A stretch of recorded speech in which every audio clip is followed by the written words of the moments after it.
Në një kohë kur terri kishte mbulu botën, padrejtësia, zullumi, ignoranca, xehli dhe idhujtaria kishin marrë dhënë dhe shtrirjen.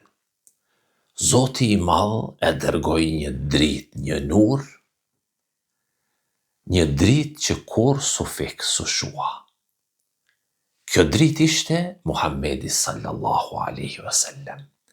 Halimja Saadije, nana që e ka mbajt në duar Resulullahin, kur ishte foshnje ka thonë, me lot në sy: Lem yakun ledejna fil lejali el mudhlimeti misbahun, nastadhi'u bihi illa wajha Muhammedin sallallahu alaihi wasallam. Që do thot, në netët e errta s'kemi pas as një dritë që me na ndriqu, veç ftyrës së Muhammedit sallallahu alaihi wasallam. Kjo na ka ndriqu, na ka bo dritë gjatë netëve. Sa fjalë e thellë. Ajo se ka thonë këtë për bukuri. Jo. E ka thonë sepse ka përjetu e ka pa me sytë e ballit se si me ardhjen e Resulullahit Muhammedit a.s.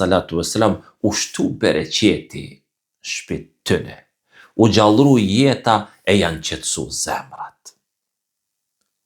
Muhammedi sallallahu alaihi wasallam s'ka qenë veç dritë që ndriçon rrugën, po dritë nur që shëron shpirtin. Dritë që zbut zemrat e ngurta. Dritë që kthen urrejtjen në dashni. Dritë që terrin e kthen në shpresë ymys. Edhe sot, mbas kaq shekujsh, ajo dritë prap ndriçon. Në çdo namaz që falet, në çdo zemër që përmend emrin e tij me dashni, në çdo lot që bie për pendim e madh për Zotin xhelle xhelalu. Prandaj, vllazni e motra, kur të ndihemi të lodhun, të humbun në terr, në errësirë, në ignorancë, ta kujtojmë këtë dritë, ta kujtojmë pejgamberin ton Muhammed sallallahu alaihi wasallam. Ndiqne shembullin e tij në çka? Në butësi, ndiqne shembullin e tij në falje, ndiqne shembullin e tij në durim e dashni.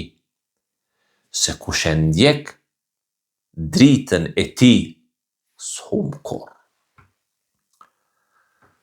O Zot, mbushe zemrën tonë me dritën e mësimeve të Muhammedit sallallahu alaihi wasallam. Na ndihmo me ndjek në çdo hap të jetës, derisa të bashkohemi me të në xhennet.